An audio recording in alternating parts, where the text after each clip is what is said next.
അതിപ്പോൾ അങ്ങനെയാണല്ലോ. ഞാൻ പറഞ്ഞല്ലോ, ഏറ്റവും ക്രൂരകൃത്യം ചെയ്യുന്ന ആളുകളെ വൈറ്റ് വാഷ് ചെയ്തെടുക്കുന്ന ജോലിയാണല്ലോ ഇപ്പോൾ സോഷ്യൽ മീഡിയയ്ക്ക്. മര്യാദക്ക് കിടക്കുന്ന മാന്യന്മാരെ തെറിയഭിഷേകം ചെയ്യുകയും അവരെ ചെളി കൊണ്ട് വാരി പൊത്തുകയും ചെയ്യുന്ന പരിപാടിയാണല്ലോ ഇപ്പോൾ ചെയ്യുന്നത്. അത് ഞാൻ ഒരു വാക്ക് പറഞ്ഞത് നിങ്ങളെപ്പോഴും മനസ്സിൽ വെച്ചാൽ മതി. സോഷ്യൽ മീഡിയ അല്ല കാര്യങ്ങൾ തീരുമാനിക്കുന്നത്. സോഷ്യൽ മീഡിയയിൽ നല്ല ആളുകളും അല്ലാത്ത ആളുകളും ഒക്കെ ഉണ്ട്. പക്ഷേ സോഷ്യൽ മീഡിയ ഇപ്പോൾ ഒരു വിൽപ്പന ചരക്കാക്കി മാറ്റി സോഷ്യൽ മീഡിയ കൊണ്ട് ആളുകൾ, നിങ്ങൾ വനിതാ മാധ്യമ പ്രവർത്തകരെ ഏറ്റവും കൂടുതൽ അധിക്ഷേപിക്കപ്പെട്ടത് എവിടെയാണ്? സോഷ്യൽ മീഡിയയിലല്ലേ. പണ്ടങ്ങാണ്ടായിരുന്നു അങ്ങനത്തെ പ്രശ്നം. വനിതാ മാധ്യമ പ്രവർത്തകർ ഏറ്റവും കൂടുതൽ അപമാനിക്കപ്പെട്ടത് സോഷ്യൽ മീഡിയയിലാണ്. ആരാണെന്ന് ഞാൻ പ്രത്യേകിച്ച് പറയേണ്ടല്ല. അപ്പോൾ ഇതിനൊരു സംഘം പ്രവർത്തിക്കുന്നുണ്ട്, പ്രത്യേക സംഘം പ്രവർത്തിക്കുന്നുണ്ട്. ആ സംഘത്തിന് പണം കൊടുത്തും അല്ലാതെയും അവരെ സ്വാധീനിച്ചിട്ടാണ് ഇത്തരം പ്രവർത്തനങ്ങൾ നടക്കുന്നത്. സ്ത്രീകൾക്കെതിരായിട്ടുള്ള ഈ സോഷ്യൽ മീഡിയ വഴിയുള്ള അതിക്രമം അവസാനിപ്പിച്ച മതിയാവും. ഞാൻ പറഞ്ഞല്ലോ, ആര് തെറ്റ് ചെയ്താൽ അതിനകത്ത് കോൺഗ്രസ്സുകാരുണ്ടെങ്കിലും തെറ്റ് തന്നെയാണ്. ഞങ്ങളൊന്നും അതിനെ ന്യായീകരിക്കില്ല ഒരിക്കലും. ഒരു സ്ത്രീക്കെതിരെ ഒരു സ്ത്രീ ഒരു തെറ്റ് ചെയ്താൽ അതിന് നീതിന്യായ സംവിധാനങ്ങളുണ്ട്, അതുവഴി പോവുക.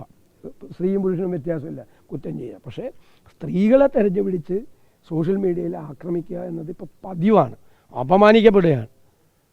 പുരുഷന്മാരും അതെ, ഞാൻ ഇല്ല എന്ന് പറയുന്നില്ല. അപ്പോൾ നമുക്കൊക്കെ എല്ലാ ദിവസവും നേരിടേണ്ടി വരുന്ന കാര്യങ്ങൾ ചിലർ പൈസ കൊടുത്ത് ചെയ്യിപ്പിക്കുകയാണ്. ചില യൂട്യൂബ് ചാനലുകൾ ഡെയിലി 5ഉം 10ഉം കാർഡുകളും വീഡിയോയും ഇടുകയാണ്.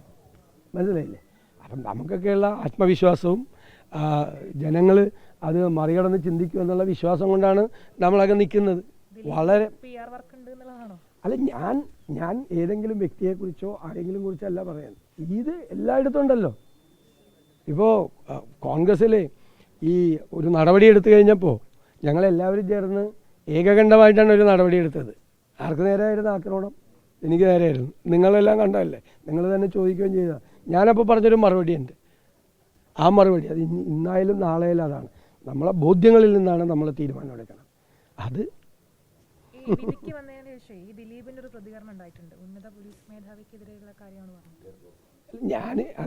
എനിക്ക് അതിനെക്കുറിച്ച് എനിക്ക് അറിയില്ല എന്താണെന്ന്. എല്ലാവർക്കും അവരവരുടെ വശങ്ങൾ പറയാനുള്ള അവകാശം എല്ലാവർക്കും ഉണ്ട്.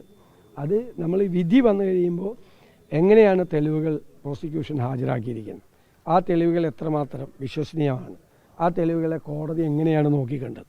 കോടതി അത് തെറ്റായ രീതിയിലാണ് നോക്കിക്കണ്ടതെങ്കിൽ പ്രോസിക്യൂഷൻ അപ്പീൽ പോയി ആ അപ്പീലിൽ ആ കോടതിയുടെ തെറ്റായ നിഗമനങ്ങളെ ചോദ്യം ചെയ്യാം. അതല്ലേ നമ്മുടെ നീതിന്യായ വ്യവസ്ഥയുടെ പ്രത്യേകത. അത് വിധി വരട്ടെ, വിധി വന്നു കഴിയുമ്പോൾ കൂടുതൽ പറയാം.